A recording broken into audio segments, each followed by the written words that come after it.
All right, we'll make this fun. Hopefully today you'll learn more about areas in life sciences, entrepreneurship, and on the business side. Because my career, as Emily pointed out, has really been at the crossroads of entrepreneurship, life sciences, and business. And, you know, to summarize, what we really do is we find needs in the healthcare world, patients with diseases with no treatments, and we develop medicine, science, technology that treat those diseases. And we build companies around that. And we've been, you know, our core strength, what we're really good at is getting medicines approved by the FDA. We usually get, you know, multiple drugs approved every year. And it's a long, complex process. If you know, something people aren't aware of, there's only about 50 drugs a year approved. And there's 6,000 drug companies in America. That's not a great business. But the work we're doing is so important and it's so meaningful to be able to change people's lives, it makes it all worthwhile. So before I even start today and give you maybe my journey, talk about opportunities I see in the future, I'll start there, which is often people, you know, you don't get in, as you look at somebody's background, the thing that's missing in what I do is just that, which is it's a meaningful, it's important work because you are helping patients who have no other alternatives very often. And these are treatments that help them live longer. Today, we're talking about cures with gene therapies. So it's super rewarding. And usually people will say, or I will say, it's the most rewarding thing I've done in my career, helping patients, getting medicines approved, hearing families come back to me. So you'll hear about that through my talk. But the one thing that I point out is it's not only that it's been rewarding because it's meaningful, purposeful work, it's the reason we've been successful. It's allowed us to hire great people because they want to come work somewhere where you're making a difference. It's allowed me to raise a lot of capital. It's hard to get products approved. Work through problems for many, many, many years. For those of you who have worked in a research lab, science is unpredictable. And it takes a long, long time. But because you're doing something so important and meaningful, as well as interesting, it allows you to keep going. And it's that purposeful, meaningful work that's not only allowed us to be successful, it's made it worthwhile. You know, we have a product we just got approved last year in September. And it's for a terrible disease, neurology disease. The scientist was an 82-year-old researcher from France. He worked on this for 55 years. 55 years. I mean, but you know, that's what it takes in science often. It's that level of commitment. And it's because it is so purposeful and so important. So I'll talk a little bit about my journey, and then we could talk about opportunities I see in life sciences, and then hear your questions. So I guess we can get to science, but as an entrepreneur, which, you know, you have to be in a lot of different fields. It started very young. You know, I always remember starting new companies, doing new things, looking at the world in a certain way, which was, well, why is it done that way? How come it's not done this way? My wife laughs at me because, you know, by age 11, I had a big lawn mowing business. You know, and it was really because I had no money and I didn't want to cut that many lawns myself. So I had all my friends, I had all my brothers, all cutting lawns, shoveling snow. But, you know, always coming up with ideas to, you know, to start something, to build something, and thinking about how things could be different. So today there's a fancy name, First Principles, which was one of the things I've always tried to do, which is look at things and say, well, why is it done that way? Why did they design a car like this? What if we did it this way? why are we developing drugs, that process? What if we did it this way? And starting with those first principles has really been kind of one of the things that's helped me as an entrepreneur. So, you know, early on, I did every job growing up. You know, Emily lasted me. I worked at Shakey's Pizza at 15, and they had me doing the books. Like I somehow, a 15-year-old probably shouldn't be ordering alcohol and everything, but I had a lot of jobs growing up, and I always loved science. So I got to university, and as most of you are what year? Juniors, seniors, sophomore? I certainly had no idea what I wanted sophomore year, and I think that's more normal than, most people don't really know, and they'll change their careers and grow. I really love science, but that wasn't my main focus.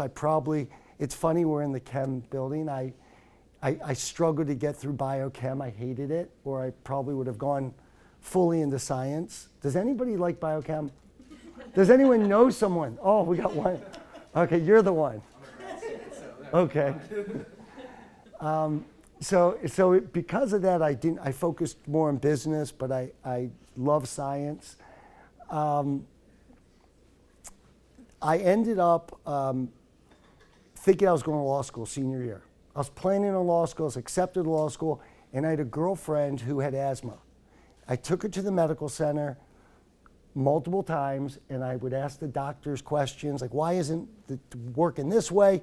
And I think they either liked me or I was driving them crazy, and he gave me a card of the drug company representative and said, you should call and ask him these questions.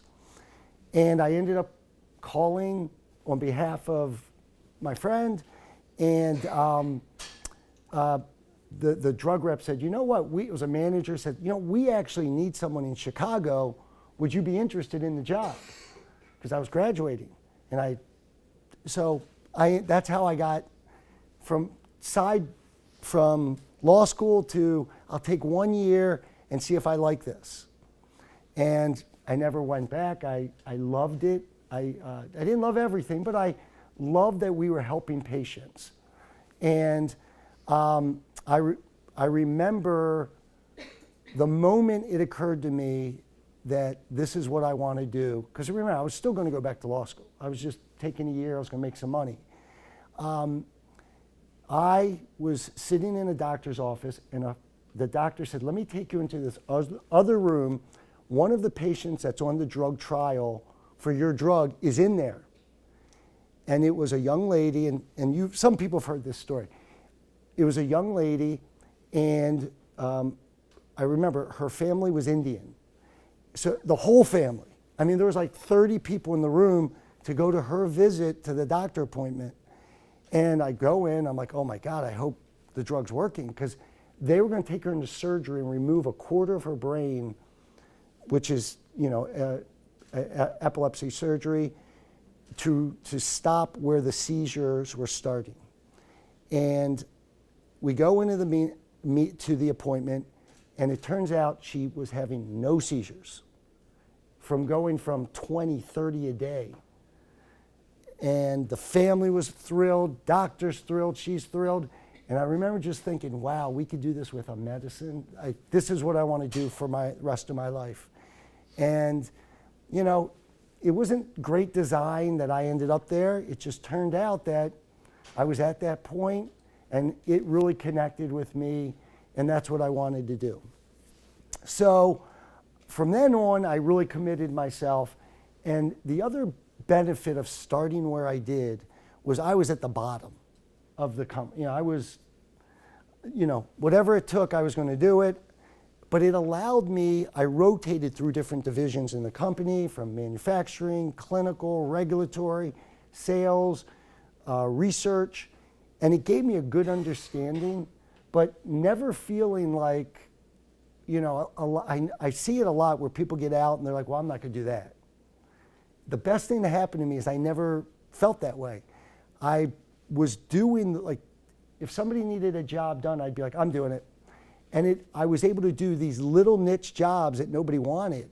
They all wanted the big giant brands, the exciting cholesterol medicine. There's 40 people on it.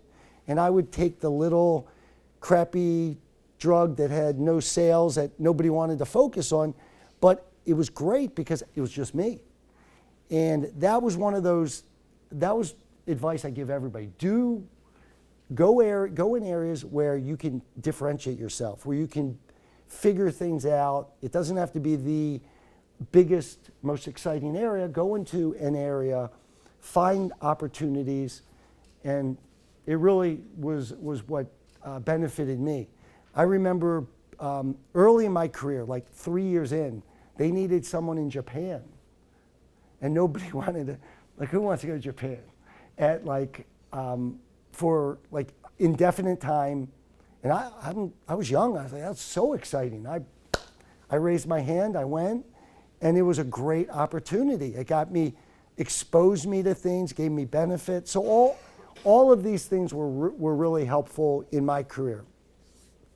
But something happened. As I was growing my career, I was very fortunate. I had a mentor, the president of the company. It's a big, giant drug company, really helped me out and was, promoting me, looked out for me. But as I grew in the company, one thing that I recognized was we kept getting bigger. We were buying other drug companies. And this is happening today. It's still happening.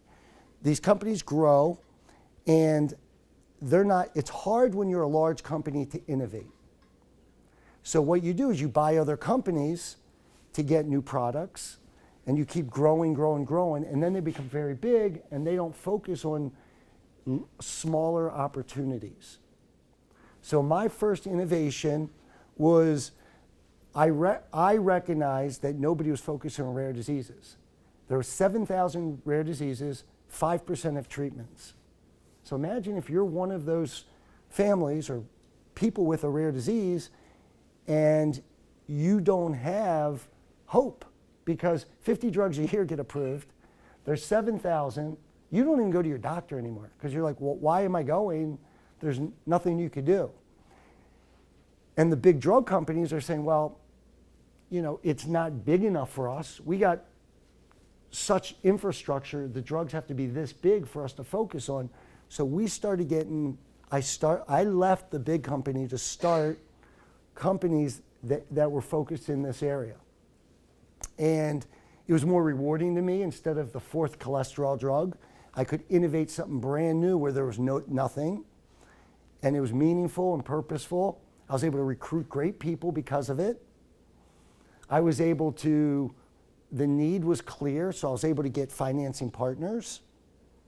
So that was a great step for me in my journey, was figuring that out and then having the ability to just say, I'm just going to do it. Now, it's scary. Emily was like at home as a baby. I quit a big job with a giant company to go do this, put most of my resources in it. And this was at a time when being an entrepreneur nowadays, because of Silicon Valley, is kind of cool. But back then, people thought like, you can't get a real job, or it's not, it wasn't like it didn't make sense. Why would you leave a big company and go do this? People couldn't put it together. So it was a scary time, but we were able to quickly build, and first of all, we had to recruit employees to this vision, which I was able to do because the need was there, the opportunity was there, and I had to be able to sell them. I had to be able to sell somebody on my vision. And I was able to recruit the best of the best. And we were able to get best scientists, best researchers, and the best finance partners. So I was 29 years old, and we raised $150 million. Like I couldn't even imagine, I didn't even know what that looked, I couldn't imagine that. So I didn't tell them that, but it was a scary time because we had to go build, but it was also we were doing something purposeful and it was meaningful. So we all kind of stayed directed on those goals of getting medicines to these patients who desperately needed them. And we got 5 drugs approved, and we sold that company. And then we sold multiple companies after that doing similar things. And it was along the way, there's a lot, 5 things go wrong every day. And it's staying focused on your goals and objectives that makes it work. So then, why did I start Paragon? Paragon came about, and for those of you in the life science field, because there's so much technology and innovation going on today, like I've never seen before. In the last 30 years, I have not seen what I see today, which is because of the genome sequencing, which we couldn't do anything with for 15, 20 years because we didn't have computer technology fast enough. Now we do. With artificial intelligence, with leading to gene therapies, leading to all these opportunities, we're able to get drugs approved better, faster. We're able to treat things in a way we've never been able to do before. We're not just talking about treatments. So one of the downsides to what I do, it's very frustrating that we're treating disease. We're not curing anything. But today, turning genes on and off, we're able to actually cure diseases. So a big focus of mine has been rare genetic diseases. Single gene defects we can actually do a lot with that we never could do before. So it's incredibly exciting. And what does this mean to you? You're coming out and you know more than the guy that's been in the lab for 30 years. So you don't have the biases. You don't have you're not thinking about things the same way. So it's a really exciting time. Artificial intelligence, I think will, right now you go to the hospital, it's archaic. We don't use AI for anything. I mean, it really is. Still, things are handwritten, diagnoses are, there's so much that is, AI will change in treatments, in drug discovery, in drug development. So people that have the ability to understand AI, put it together with the genome work we're doing there, put things together. There's so much that we're going to be able to do in the next 10 years. I think coming out of university today, in the sciences, in business, it's going to be a revolutionary time. And I'll give you an example. One of the companies that was on that video is a company called Evo Zion. Evo Zion is, we are able to use artificial intelligence to understand how enzymes work and model them. We are designing enzymes that don't exist in nature and then producing them. So an example is the world's largest producer of nylon came to us and said, this is just one example. We make more nylon than anybody in the world, but we start with a petroleum base. It's messy, it's expensive, sustainability, all those issues. If we had this one enzyme, we would be able to produce it out of vegetable oil. We produce that enzyme. We can produce that enzyme, which will allow them to use non-petroleum based. So these are the type of things that we're going to be doing. And this will be in not just, we could do this with drugs, create enzymes that are more powerful, 1,000 times more potent than current enzymes. We can do it so in human therapeutics, in agriculture, we're working with big ag companies. We're working with companies that are doing sustainability, energy, and a lot of different areas. One of the enzymes they want to produce is an enzyme that takes carbon out of the atmosphere. So there's so many directions that this will go, and it's already happening. So I always view what we do is not necessarily figure out what the future is. It's just see what's going on already today. And your generation, you see that better than we do. But what's happening today is every big company already has biology divisions in their companies. So these already exist. And we're just producing things for them. So that's a little bit about what we're doing today and where things are going. It's a really exciting time. I will end by saying, when I, talked earlier about it is the purpose, it is the meaning that allows us to be successful. I think as an entrepreneur, the most important thing you do is identify needs. Identify a need that people are willing to pay you to solve. And science, you could do this in any area. Any area you're in, you can come up with needs, whether it's the arts, whether it's medicine. Science just happens to be one of those easier areas because technology is evolving so fast. You can apply it, but it can be done as any entrepreneur, it's the most important thing to find is, am I really doing something that is valuable, that is going to solve a big problem? So I will end or go into some questions by just saying this is the most exciting time. If you have a science background, or especially if you're a science background and an entrepreneur, there's so much that can be done. And we're counting on you to solve some of the big problems. Okay. When I think about the business cycle, I usually think about it in 3 to 5 years, and I recognize that in a healthcare context, that can kind of be seen as a much more short-term sort of goal. So if you're dealing with investors in the healthcare space, besides conveying the importance of the work that you're doing, how do you make that financial appeal when looking for investors for cycles that can be a lot longer than your typical returns in the business world? That's a great question, and it's a whole class to talk about private equity, venture capital. It is one of the most important things you need to do when you build a company is raise capital, and it is challenging. But I believe good ideas can all get funded. The real important thing is find investors, whether it's venture, private equity, family offices, big mutual funds, that are in alignment with your objectives.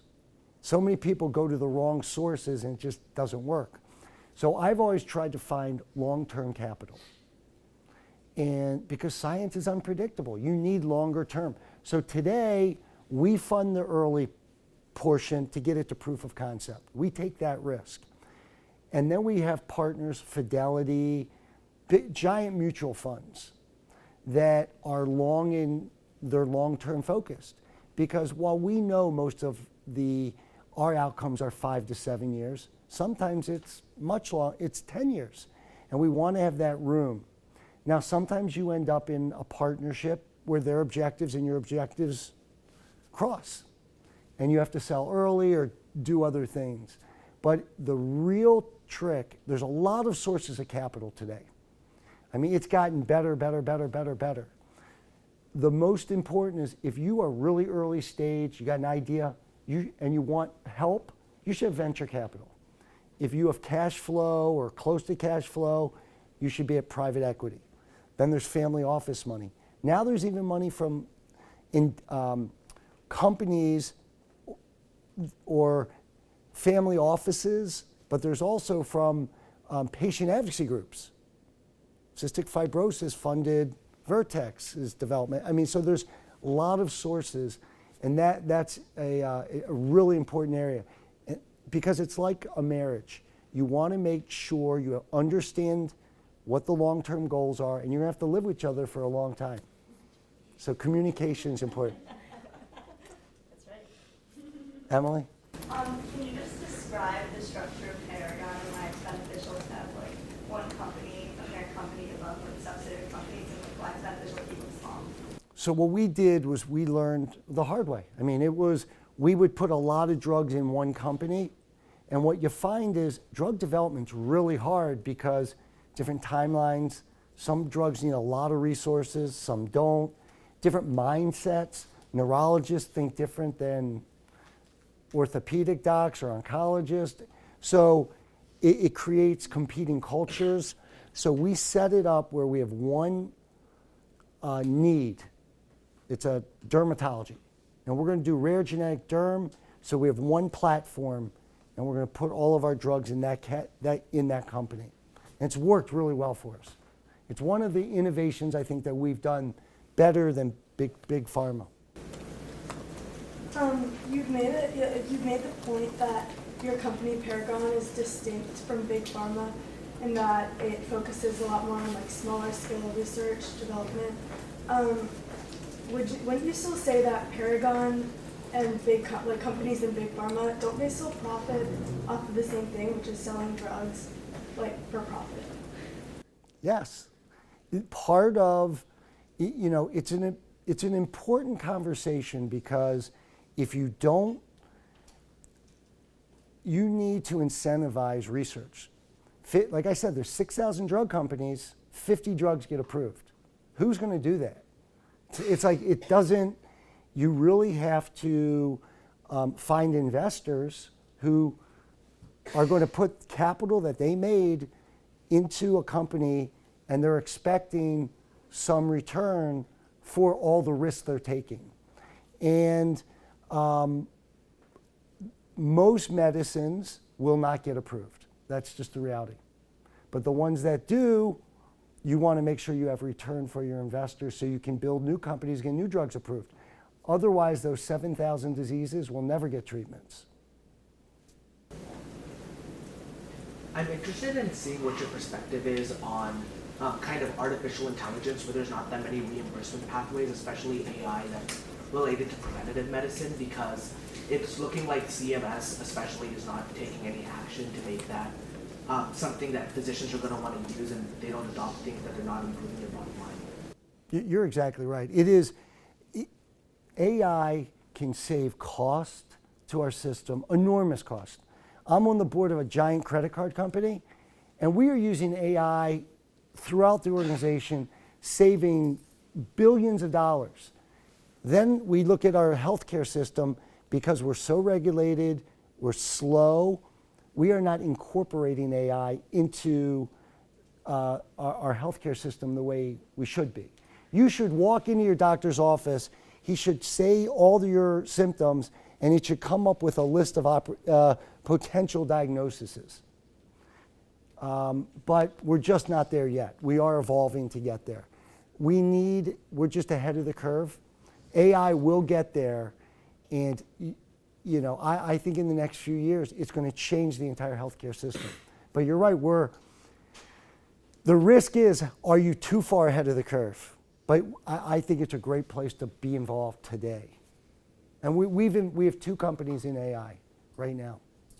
So going off that, so would you say that Paragon is mainly focused on pharmaceuticals, or would you say that they're going to move over into medical devices such as biosensors or biometrics, because that's a very emerging market, and that's where you can utilize artificial intelligence?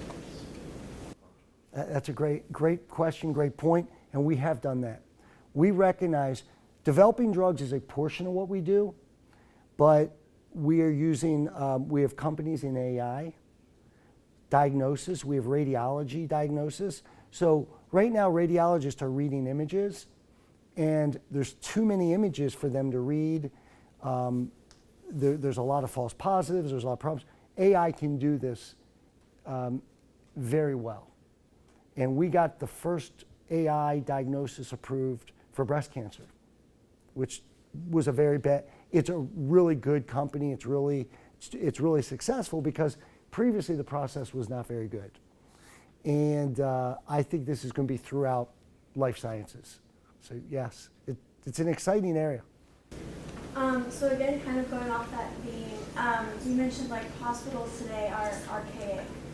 Do you foresee like in the future, doctors, nurses, surgeons kind of becoming obsolete and AI replacing them? You know what? I don't think that's the case, but I think we have a lot more support from AI. So doctors and nurses can do a lot more. They're being overworked. Now the MRIs, instead of reading one image, they're getting hundreds every time you go through an MRI. So they're getting so many images, it's much harder for them. AI will now be able to do a lot of this work in conjunction with the doctor. And that's where it's going. And it's going there fast. It's like we're talking about it, but it's several years away, not decades away.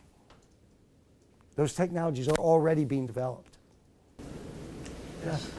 So just also going off of that, do you think that AI will allow doctors to spend more like quality time with their patients if like they can read, if AI can read the scans and things like that? Do you think that it'll allow for like a more thorough or improving on doctor-patient relationship?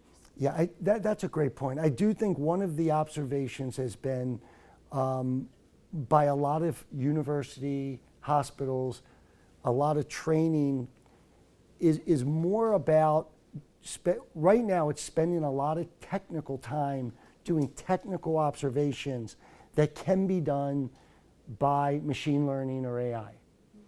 If you can eliminate a lot of those technical observations, that work, and we know how hard doctors are worked, how much time they're putting in, this will allow them to free up to spend that time learning more about the patient and what's going on.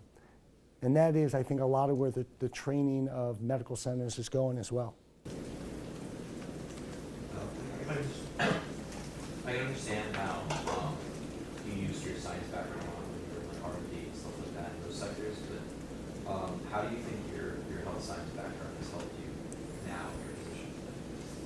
That's a great question. I think a lot of today is about understanding all the different divisions. So when we look at a product or an opportunity, we say, first of all, what's the need? Is there a real need? Does this technology work? Does this science, do we think it's going to work? Then you got to say, can we make it? And then you got to be able to recruit the people to do it. So it's kind of putting all these pieces together, and having a basis in science helps you through a lot of those elements. Now, your background may be in business, so it'll help you in other elements. Or your background may be in psychology, so you can work with employees better. So having a good base will make you better or weaker in one of those categories. And you learn the rest. But today, I think understanding the overall and then hiring really great people to help you in the specific areas that model's worked well for me. I certainly don't know any of those areas well enough to do it. It's kind of the broad view that's helped me. In terms of like your career, you changed your career from like a bigger company to a smaller company. It seems like you've gone through, like you faced some risk. Do you think that there's more risk associated in moving towards AI? And if so, how do you navigate that in terms of like your own company? So it's a good point. Look, we view the future is really it's exciting because I've watched us go from small molecules to large molecules to antibodies to now gene therapies to now AI developed enzymes and other areas. I mean, just think about that evolution that we've seen in 20 years. I mean, it's unbelievable. And it's going even faster. So we've always tried to get out ahead of it. If we didn't get into AI now, it's too late if you try to start in 10 years or 5 years. Gene therapy, we have a company that has one of the 3 gene therapies approved. There's only 3 gene therapies approved. And we have gene therapy manufacturing. That's the hardest part. So, but getting ahead of it and being able to do that today it gives us a platform to build off of. But I think that's important is if you're going to do, as you think about your careers, try to specialize, understand the broader picture, but really get to be good at one of these areas.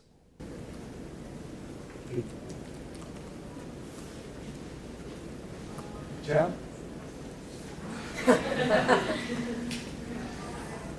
Yes. So going off the question around CMS and AI, I know that the ACA and CMMI have incentivized new payment models around rare diseases. Yeah. How do you see the continued involvement of the public sector affecting the way that Paragon develops new drugs and new businesses? So that's always an evolving, we sell drugs throughout the world. So the model's evolving throughout the world. Our focus has always been at Paragon, because remember, we start independent companies that end up commercializing and running it themselves. At Paragon, our goal has always been to innovate products that there's a high need for. And if we do that well, everything else kind of takes care of itself, because there's a real need. You're solving something that has a lot of cost to the system. And if we can reduce cost, you think about 30 years ago, you guys won't even know this. If people had an ulcer 30 years ago, you know what happened? They had to take 5 days off work. They were in the hospital for 5 days. So the cost to the system, now you take a medicine and you don't have that issue. So it's you don't even, but think about how much time, money that saved the system. So what we're trying to do is solve big problems, and as the different payer systems all evolve, that will work. That will all work out for itself. That's kind of our view. What factors do you think account for your success with getting these drugs approved by the FDA? Because 18 years, 24 months is probably the quickest turnaround I've ever heard of. I work in a lab. We're a few years into research and glioblastoma drugs, and it's definitely going to be years before I can kind of bring books and think about the possibility. Well, I hope you're successful. Glioblastoma is one we've tried, and it's very hard, and there's nothing right now. By staying very so first of all, we start with the problem. We will then often use our own labs, but sometimes we go to university labs. So we'll come here to Emory and say, we've read a paper, you wrote a paper that you're doing this, we want to try to apply it here, and we'll partner with Emory and advance that science to get it approved. So sometimes we don't start from just ground zero. That's been a big solution. The other is creating these independent companies that are really focused on just that area. So just neurology, that helps, because we'll know the FDA, that division, we'll know how they think, and that helps a lot instead of trying to do everything under one umbrella. Good luck on that. Okay, I'm excited about the work Paragon's doing, but as somebody who wants to work in the legal aspects of getting biotech and pharma drugs to market, I'm going law school next year, so I want to hear your story. I guess I'm wondering, have you experienced criticism in your work, and if you've overcome that or dealt with that, how have you managed that over the years? So first of all, legal is such an important area of what we do for multiple reasons. IP. The IP lawyers are critical to our success. We really need that. Otherwise, you're going to spend, it's $1 billion to develop a drug today. Maybe it's actually more statistically. It is, you need to know you have IP that's going to get you through. A lot of our regulatory divisions, I think that's what you're talking about working on, it's such an important area. Because understanding how to work through all the hurdles of the FDA is very important. And then yes, I think we're in advancing science, developing medicine is, and just being in business. There's areas you get a lot of accolades, and there's some areas you get, I don't know if criticism is the right, but questions around Why are you doing it this way? So communicating is very important. For when you're looking at university-sponsored innovation, I know that the university retains some or all of the IP. So how do you deal with the licensing if you do end up partnering with some kind of university? So I think this is an area that is evolving and is a great area for people to go into.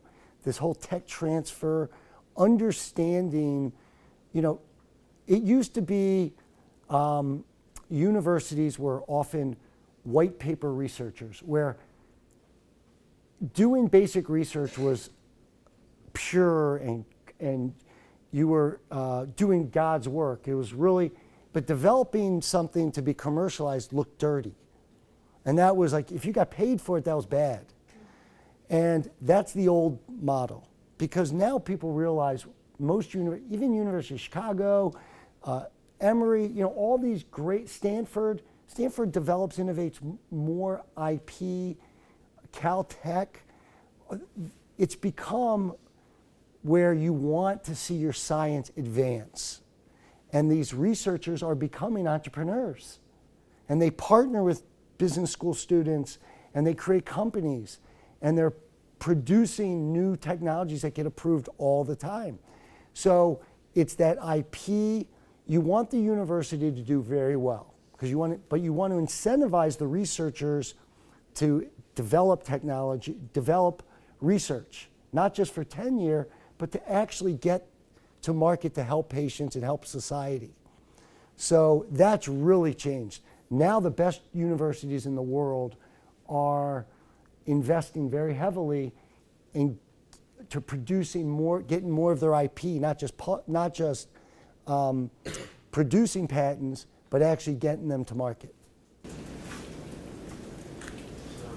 I guess the U.S. healthcare system receives a lot of risk. Not only like the marketing of pharmaceutical insurance, but also like the affordability and accessibility. Yes. What would you say the next steps in terms of like reducing costs of drug development, as well as trying to, I guess, make not only pharmaceuticals but other aspects of the industry that be accessible to the masses? Right. Well, I think you hit on the right tone, which is, it's not just about producing medicine. It's not just about affordability. It's about accessibility. So if everybody has access, that's really what we want at a point that we can actually afford as a healthcare system. So if you look at the cost of drugs in America, about 12% of all cost. It's really the hospital portion that's by far the largest portion. So I think all these areas all these are important areas. I think we don't have a healthcare system today as much as we have healthcare. We need to really look at all the pieces holistically, and that's hard to do. I mean, it's a very hard, complex area. A quarter of our government dollars go into healthcare. 25%, it's a big number. So we need to ultimately look at all the pieces. New innovations, I think, are the solution. The way you really save and advance healthcare, allow people to live longer, less expensively, is you innovate new ideas that save cost. And instead of just looking at small little pieces, you got to look at the whole picture. That's my belief. And I think we're starting to do that more and more. So regarding, this has already been touched on a little bit, but regarding the frankly surprising statistic of only 50 different drugs being approved by the FDA every year, it's inevitable that there's going to be a very pertinent element of competition between all these different pharmaceutical companies that are vying to get their products approved first. And so I was wondering whether you believed Paragon's greatest strength in regards to that competition to be your willingness to invest in like riskier startups, your just generally more rational and practical business practices, or whether you believe your ideology as far as the addressing the needs of those that larger companies have sort of ignored to be the greatest source of strength. Yeah, I think it's kind of the entrepreneurial mindset of big companies are forced to innovate incrementally and do a lot of the same things. So heart disease, let's all focus on heart disease drugs.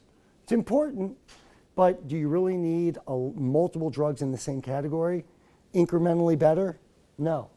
We're able to find areas of high unmet need because we also don't need, because we don't have the infrastructure quite as big as they do. I don't think they need it as big as they do. But that forces them, if it's not a multi-billion-dollar drug, they won't even start the research. We will. And I think you find big companies in general are great at certain areas, distribution, best practices. I tell people, work at a big company for a while. It's really valuable. But it also, they're not able to innovate in any industry the way entrepreneurial companies can. Yes? Do you think automating processes within the healthcare industry, like the rise of artificial intelligence, do you think that's going to require like additional financing right now that like will eventually get to be less, but like you think it's going to go like, over a lot right now? So developing AI today is,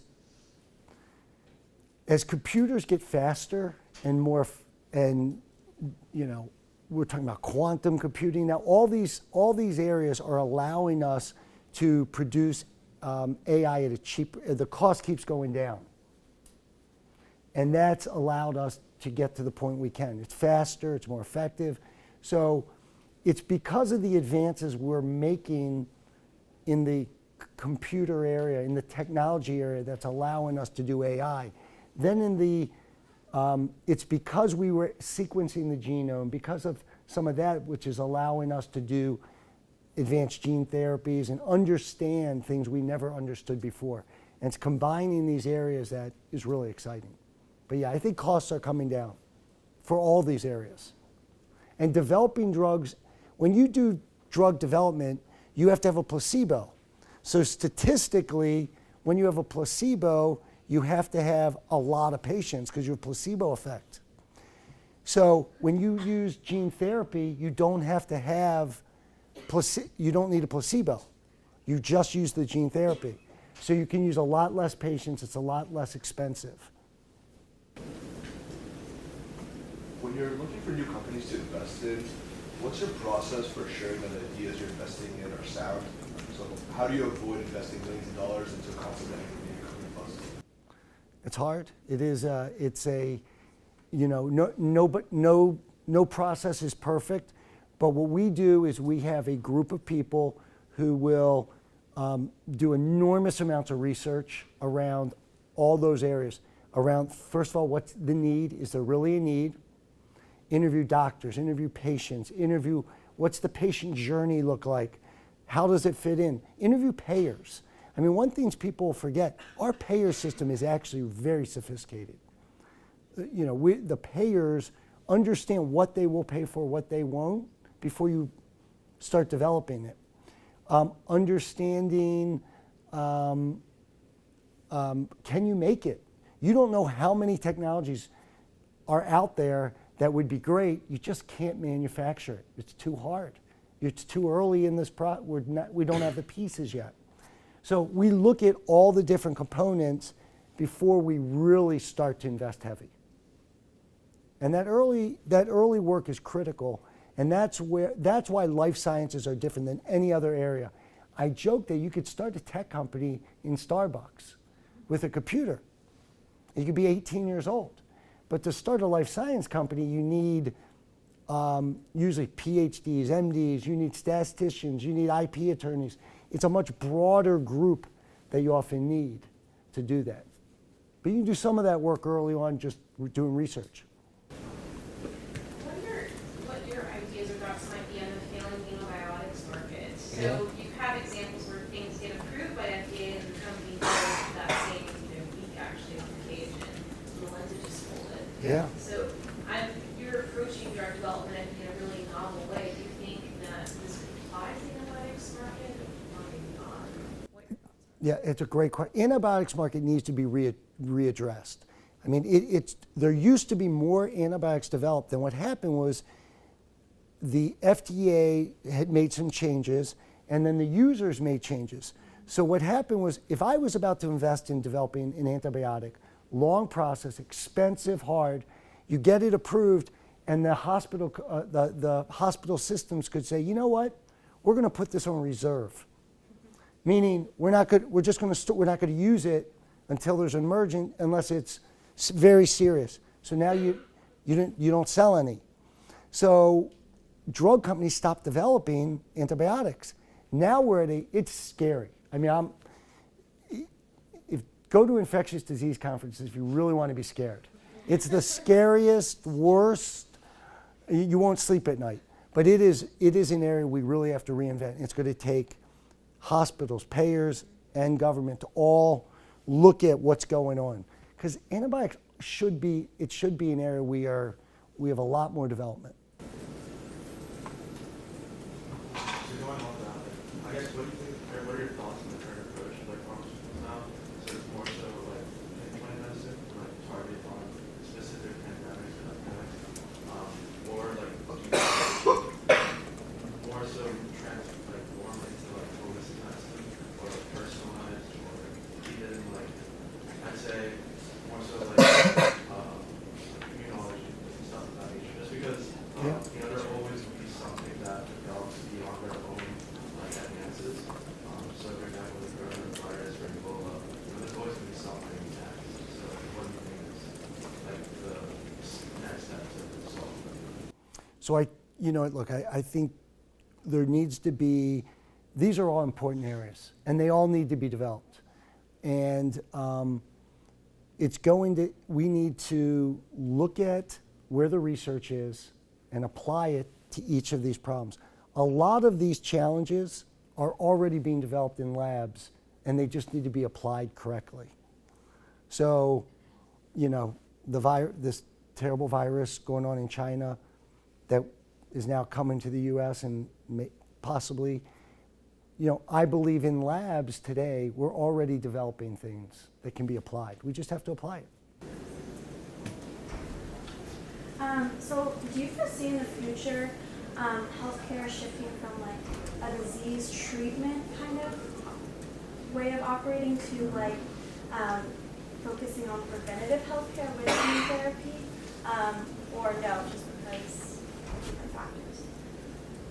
I think, and I'm not alone in thinking this, that in the next 10 years, the majority of drugs approved will be gene therapies.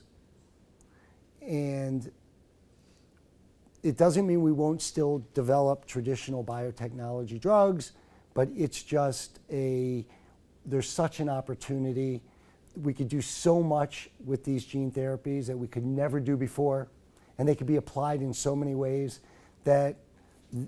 and some are going to be preventative. I mean, that's why I'm saying it's a very exciting time. Yes, you mentioned some of the physical, technological limitations in regard to manufacturing drugs. Yes. So I was wondering if any of the subsidiary companies of Paragon are looking to advance that technology as opposed to looking at the physical manifestation of a drug via currently available licensed technologies. It's a great point. Right now, the hardest thing about gene therapies is making them. And since we have an FDA-approved facility for making certain gene therapies, we are actually using that manufacturing to help other companies and in-license other products that we can make. So yeah, that's a great point. Yes? I have a question. So as we know, with patents you patent your idea very early on. I was wondering how long it takes for you to get to market with these drugs, and once you do, how much left on the patent you have, and then when your patent expires, what do you guys do? Do you guys produce generics? Do you have competitors that are going to come into the space? I'm just kind of curious about what that looks like. So sometimes you end up with very good patents. Sometimes you end up with not so good patents.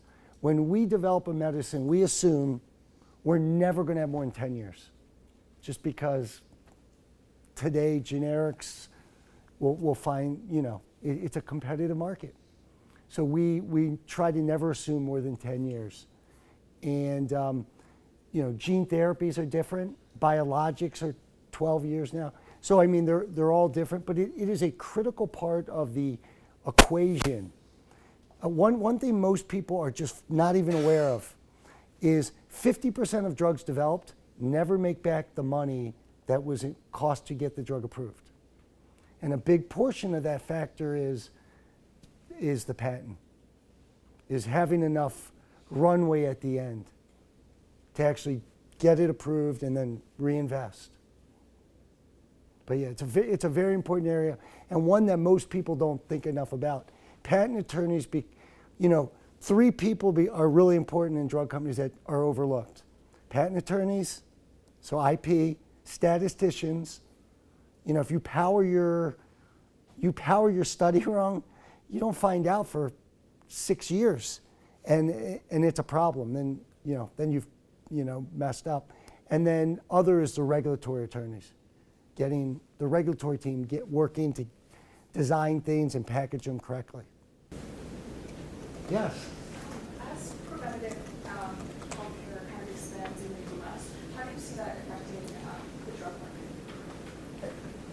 Well, I think hopefully you will need less drugs if we're more preventative. We know that someone talked about healthcare costs. We already know that diabetes is a large percentage of our out-of-cost care for healthcare. It's one of our biggest costs, and diabetes is in many ways preventative. So that's just one example. So certainly, the more we could do to be preventative, and things are going that way. The problem is people switch payers all the time. So payers aren't incentivized to incentivize people to be more preventative. So once again, it gets to our healthcare system. But yeah, I do think that's going to be a future push. Let's take 3 more questions. Great. If you have the patience for it. Okay. Wonderful. Thank These are good questions. Yeah. From the sounds of what you're saying, it takes a lot of money when you're creating the drug, but what about problems like adherence and compliance, patient adherence to the medications? Have pharma companies tried to engage in that process and increase that? Right. Well, a large percentage of patients don't take their medicine. And there's a lot of reasons for it, but most of the time it costs the system more money when they don't take their medicine. We all know what happens when you don't take your antibiotic. I mean, now you create future problems. But this is with many other drugs. People take part of their medicine, they forget, they stop, which leads to ER visits for certain drugs, et cetera. So compliance is a big issue. So somebody invent something to improve compliance, maybe AI related. There's been a lot of things tried. Nothing really works great, and I'm guilty of it myself. Yeah. Do you know if gene therapy is also being used for common genetic diseases? So right now, what's happening, because we're at the beginning of it, gene therapies are traditionally being used for single gene defects, SMA, Huntington, areas where there's just one gene off. But ultimately, think about it. Every disease is somehow genetically related. Otherwise, if you had, diabetes, not everybody that gains a lot of weight ends up having diabetes. So there's a genetic element to everything. So it's just figuring out what patterns and what genes for multiple diseases. For today, all we're doing is these single gene defects because it's easier. We're at the beginning. Hopefully one day we're going to have a lot more understanding and we'll be able to apply it to more common diseases. Not yet. That'll be up to you guys. And AI will help with that as we understand more. Because today it's just too complex. Great. Oh, one more. This is the third. Number 3. You're 3. I think gene therapy is like one of the most influential innovations. And my dad, every time I go home, just says that. He's so excited. Because he's in the healthcare field and he's retiring.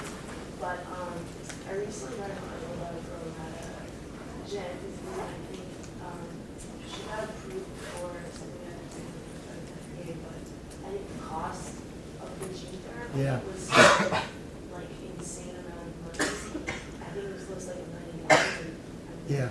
These people who have the genetic disease, I'm sure, are being treated over the course of years, and the costs are insane. So in terms of affordability for these gene therapies, where do you see that going in terms of healthcare? Well, right. Well, right now, the ones approved, the main one that's being talked about is for SMA, where some of these, there's one for the eye as well, and they are cures. So you take it once and you're cured. And I think and these are super small, like 1,000 people have the disease. And so the number is very high, but it's over a few patients.